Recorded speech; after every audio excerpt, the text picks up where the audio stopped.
আমরা যখন কোনো নতুন কাজ শুরু করি বা নিজের স্বপ্নটা পূরণ করতে চাই, তখন একটা জিনিস সবচেয়ে বেশি জরুরি, সেটা হলো পরিবারের সাপোর্ট।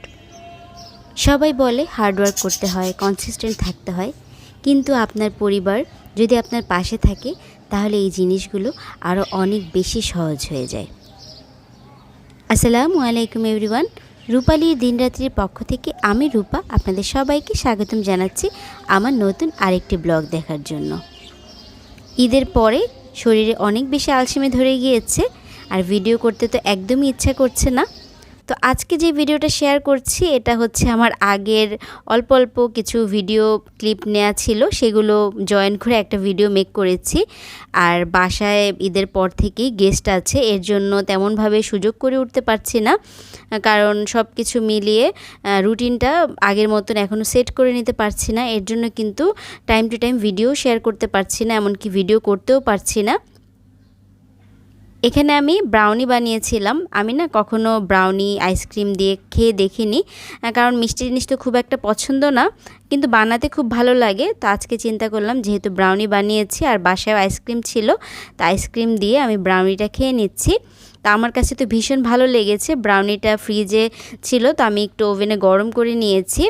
গরম গরম ব্রাউনির সাথে ঠান্ডা ঠান্ডা আইসক্রিম, কিন্তু কম্বিনেশনটা বেশ ভালোই লাগছিল। ঈদের পরে আপনাদের কার কী অবস্থা, কেমন দিনকাল যাচ্ছে অবশ্যই কমেন্ট করে জানাতে পারেন, কারণ আমার দিনকাল খুব একটা ভালো যাচ্ছে না, শরীরটাও খুব একটা ভালো নেই, তার উপরে বাসায় মেহমান, বাসায় কাজের লোক নেই, সব মিলে একটু খারাপই যাচ্ছে। আর এই যে এখানে দেখেন, এখানে হচ্ছে আমার শ্বশুরবাড়ি থেকে মানে আরহামের দাদি আরহামের জন্য তার বাগানের কিছু সবজি পাঠিয়েছে। তো আরহাম যখন গিয়েছিল তখন এই গাছগুলো ছোট ছোট ছিল, তো এই কিছু দিনের ভিতরে কিন্তু সবগুলো গাছ থেকে ফলন মানে পেয়ে গিয়েছে। এই লাউটা এত কচি ছিল, মানে দেখেই না মনটা খুশি হয়ে গিয়েছিল। আর এই ভালোবাসাগুলো না মানে কি বলবো, বলে বোঝানো যাবে না। এই ধরনের ভালোবাসা কোটি টাকা খরচ করলেও কিন্তু আপনি পাবেন না। আরহামের দাদি বলতে আমি বুঝাচ্ছি আমার ফুপু শাশুড়ি, যেহেতু আরহামের আপন দাদি তো বেঁচে নেই, দাদা দাদি কেউই বেঁচে নেই, তো আমার ফুপু শাশুড়ি, ফুপা শ্বশুর ওরাই কিন্তু আরহামের দাদা দাদি, আর আপন দাদা দাদির মতনই কিন্তু আরহামকে ওনারা ভালোবাসেন। আর এই যে এই টমেটোগুলো দেখুন, ফুপা লাগিয়েছেন, কি সুন্দর টমেটো হয়েছে, এক একটা টমেটোর বিশাল বিশাল সাইজ। তো আরহাম ফুপু দেখেছিলেন আরহাম টমেটো খেতে খুব পছন্দ করে, তো এর জন্য কিন্তু আরহামের জন্য খুব বেশি করে টমেটো পাঠিয়ে দিয়েছে। তারপরে গাছের ডাব, এছাড়া আরও টুকটাক অনেক কিছুই পাঠিয়েছিলেন। তো আসলে ভালো লাগে এই ধরনের ভালোবাসাগুলো যখন পাই। আর আরহামকে যখন কেউ ভালোবাসে তখন আমার কাছে সবচেয়ে বেশি ভালো লাগে। আমার মনে হয় যে আমাকে ভালোবাসুক আর না বাসুক, আমার সন্তানকে ভালোবাসাটা সবচেয়ে বেশি জরুরি। এটাই আমি চাই, কেউ যদি আমাকেও ভালো না বাসে কিন্তু আমার বাচ্চাকে ভালোবাসে, এটাই সবচেয়ে বড় পাওয়া আমার কাছে। আর আজকে দেখুন একটা চিকেন রান্না করব, এর জন্য আমি একটু পেঁয়াজ টমেটোর পেস্ট করছিলাম। আর এখানে কি অবস্থা হয়ে গেছে, পুরো ব্লেন্ডার থেকে ছিটে রান্নাঘরটা আমার একদম নষ্ট হয়ে গিয়েছে। এখন হচ্ছে এগুলো আমার আবার ক্লিন করতে হবে, মেজাজটা এত পরিমাণে খারাপ হচ্ছিল, তো কিছুই করার নেই। তো যাক, এই কাজগুলো করতে করতে আপনাদের সাথে কিছু কথা শেয়ার করি। অনেকেই আমাকে কমেন্ট করেন, জানতে চান যে আমি ইউটিউব থেকে কোনো পেমেন্ট পেয়েছি কি না। আমি কিন্তু ইউটিউবে বেশ অনেক বছর যাবৎ কাজ করছি। অনেকে মনে করে ইউটিউবে কাজ করলে আজকে কাজ করছি কালকেই তার রেজাল্ট পেয়ে যাব বা পেমেন্ট পেয়ে যাব, কিন্তু এটা কিন্তু এতটাও ইজি না। আর ইউটিউবে কাজ করা আমার কাছে মনে হয় সম্পূর্ণ ধৈর্যের একটা খেলা। আজকে ভিডিও দিলাম কালকেই রেজাল্ট আসবে এটা না, কখনো কখনো মাসের পর মাস, বছরের পর বছরও পার হয়ে যায়, আপনি কিন্তু এর রেজাল্ট পাবেন না। সবচেয়ে বড় চ্যালেঞ্জ হলো ইউটিউবের যেই প্রথম চ্যালেঞ্জটা, মনিটাইজেশন অন করা, এটা পূরণ করতে পারাই কিন্তু অনেকটা কষ্টদায়ক। এটা যদি আপনি পূরণ করতে পারেন তাহলে আপনার ভিতরে কিন্তু একটু আত্মবিশ্বাস তৈরি হয় যে হ্যাঁ আমি পারবো। তো আমি যখন আমার মনিটাইজেশনটা অন হয়েছে তখন যে আমি কি পরিমাণ খুশি হয়েছি, আমি তো ভেবেছি যে হয়ে গেছে আর কিছুই লাগবে না, মনিটাইজেশন পেয়ে গেছি আর কোনো কিছু দরকার নেই। কিন্তু মনিটাইজেশন হওয়ার পরেও আমাকে বেশ অনেক কষ্ট করতে হয়েছে এবং কি এখনও করে যাচ্ছি। তো তো যারা আমাকে ইউটিউব পেমেন্ট সম্পর্কে জিজ্ঞাসা করেন তাদের জন্য বলছি, এটা কিন্তু এতটাও ইজি না যে ভিডিও আপলোড দিলাম আর টাকা চলে আসবে, এমনটা না। আগে অনেক দিন ধরে রেগুলার কাজ করতে হয়, অডিয়েন্স বিল্ড করতে হয়, তারপরে কিন্তু ইনকাম স্টার্ট হয়। আর ইনকামটাও কিন্তু এমন না যে একটা ভিডিও দিলেন আর লাখ লাখ টাকা চলে আসলো। আমি জানি না কেউ ইউটিউবে ভিডিও দিয়ে লাখ লাখ টাকা পায় কি না, হয়তো বা পেলেও পেতে পারে, কিন্তু আমি এখন পর্যন্ত পাইনি। আমি আজকে অনেস্টলি একটা সত্য কথা বলছি, আমার যেই ভিডিওগুলো ভাইরাল হয়েছিল সেগুলো তো প্রায় 2-3 লাখ করে ভিউ হয়েছিল শুরুর দিকে। আমি যখন মনিটাইজেশনটা পাই তখন কিন্তু ওই ভিডিওগুলো দিয়েই আমি মনিটাইজেশনটা পেয়েছিলাম। তো আমার যেই ভিডিওটা 3 লাখ বা 4 লাখের মতন হয়তো বা ভিউ হয়েছিল, সেই ভিডিওটা থেকে আমি মাত্র 30 কি $35 মতন মাত্র পেয়েছি। চিন্তা করুন, 3 লাখ বা 4 লাখ একটা ভিডিও থেকে $30 মাত্র ইনকাম করা যায়। আর এখন তো ভিডিওতে দেখা যায় 1000, 2000, 500, 200, 300 এমন হচ্ছে ভিউ হয়। তো এইগুলোতে আমি কত ডলার পেতে পারি চিন্তা করেন, মানে ডলার, আমি তো সেন্টও ঠিক মতন পাই না।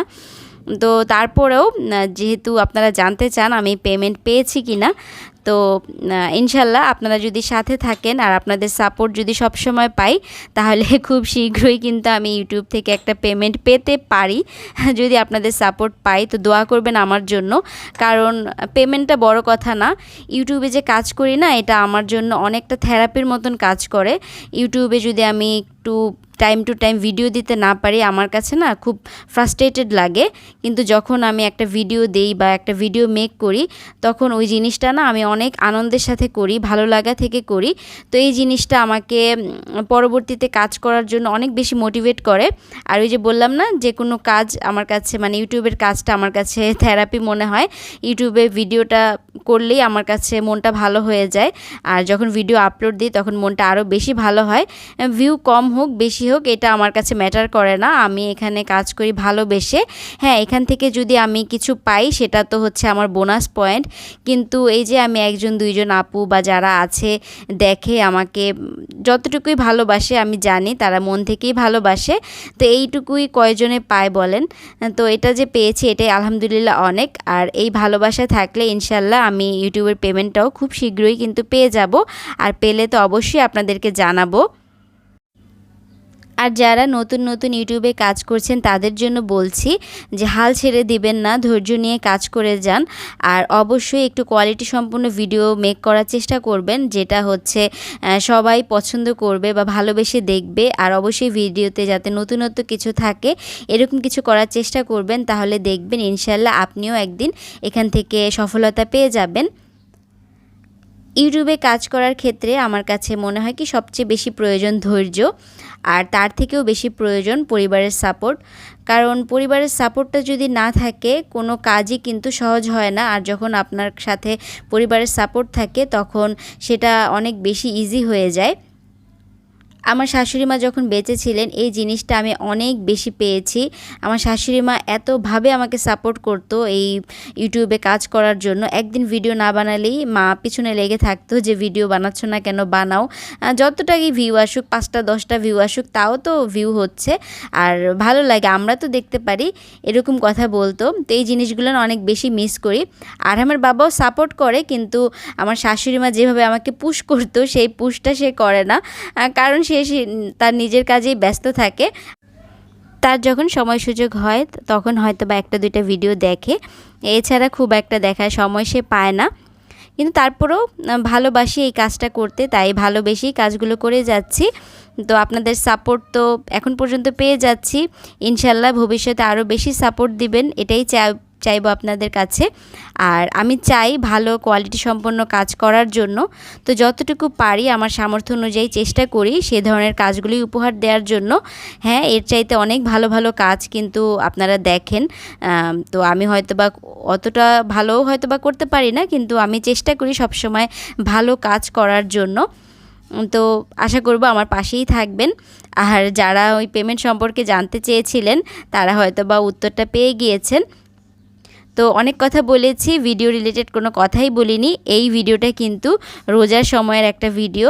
তো ইফতারিতে আমি করেছিলাম চিকেনের মানে ঝাল ঝাল করে চিকেন ভুনা করেছিলাম, আর হচ্ছে সবজি পোলাও রান্না করেছিলাম। এই সবজি পোলাওটা মানে গত 2 বছর যাবত যখনই ইভা আপুর কাছে শুনি তখনই আমার রান্না করার কথা মনে পড়ে, এছাড়া আমারও মনে থাকে না। ইভা আপু যখনই বলে যে এই বছর সবজি পোলাও খাওয়া হয়নি, তখন আমার মনে পড়ে যে আসলেই তো এই বছর সবজি পোলাও খাইনি, তখনই আমি সবজি পোলাওটা রান্না করি। তো সেই কথা অনুযায়ী কিন্তু আমি ইফতারিতে সবজি পোলাও করেছিলাম। আর এটা হচ্ছে আরেক দিনের ভিডিও ফুটেজ। আমরা হচ্ছে আবহাওয়া দেখে ছাদে চলে গিয়েছিলাম বিকেলের নাস্তাটা এনজয় করার জন্য। তো খুব সুন্দর একটা পরিবেশ ছিল, আমরা 3 জন খুব সুন্দর সময় কাটিয়েছি। আর একটু চা বানিয়ে নিয়ে গিয়েছিলাম, নাস্তা নিয়ে গিয়েছিলাম। তো ভালো সময় কেটেছে। আসলে ভালো থাকার জন্য না অনেক বেশি কিছু প্রয়োজন হয় না, এরকম ছোট ছোট কিছু মুহূর্ত দেখবেন আপনার প্রত্যেকটা দিনকে স্পেশাল বানিয়ে দিতে পারে। আর আকাশটা এত বেশি সুন্দর ছিল আর বাতাসটা এত বেশি ঠান্ডা ছিল, মানে খুব ভালো লাগছিল। তো যাক, খুব সুন্দর একটা সময় কাটিয়েছি।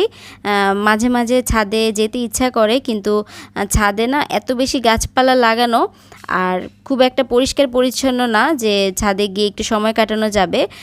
মানে এত বেশি মানে জঙ্গল হয়ে আছে মশা মাছির কারণে, আরও ছাদে গিয়ে বসা যায় না।